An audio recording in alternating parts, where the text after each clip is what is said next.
வானத்தையும் பூமியையும் படைத்த சர்வ வல்லமையுள்ள தேவனை ஸ்தோத்தரிப்போமாக. இந்த மே 4ஆம் தேதி முழுவதும் கண்ணின் மணி போல நம்மை பாதுகாத்து வந்த தேவனுக்கு நன்றி செலுத்துவோமா? கிருபையும் மகிமையும் நிறைந்த எங்கள் பரிசுத்தமுள்ள நல்ல தகப்பனே, நம்ம ஸ்தோத்தரிக்கிறோம், துதிக்கிறோம் ராஜா. இந்த இரவு நேரத்திலும் உம்மை நோக்கி பார்க்கக்கூடிய கிருபை கொடுத்ததற்காக நன்றி தகப்பனே. அப்பா, இந்த நாளிலும் உங்களுக்கு பிரியமில்லாத காரியங்களை செய்ததற்காக எங்களை தயவாய் மன்னியும் ஆண்டவரே.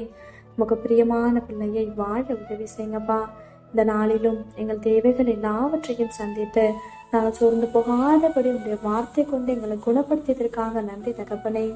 ஆண்டவரே, இந்த நாளிலும் நாங்கள் யாரையாவது மன்னிக்காம இருந்திருந்தா நீங்க எங்களை மன்னிச்சிருங்க இசப்பா. ஒருவருக்கொருவர் தயவாயும் மன உருக்கமாயும் இருந்து கிறிஸ்துவுக்கும் தேவன் உங்களுக்கு மன்னித்தது போல நீங்களும் ஒருவருக்கொருவர் மன்னிங்கள்னு சொல்லியிருக்கீங்களா ஆண்டவரே. அப்பா, உங்க வார்த்தைக்கு கீழ்ப்படிந்து வாழ உதவி செய்யுங்கப்பா. உண்மை போல எல்லாரையும் நேசிக்கவும் எல்லாரிடத்திலும் தாழ்மையை நடந்து கொள்ளவும் கற்று தருவீராக.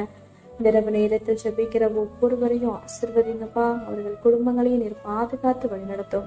எங்கள் ஆவி, ஆத்மா, சரீரம் முழுவதையும் உடைய கருத்திலே கொடுக்கிறோம். நீர் பொறுப்படுத்தி நீர் வழிநடத்தும். இயேசு கிறிஸ்துவின் இனிய நாமத்தில் ஜெபிக்கிறோம் எங்கள் ஜீவனுள்ள நல்ல பிதாவே, ஆமென்.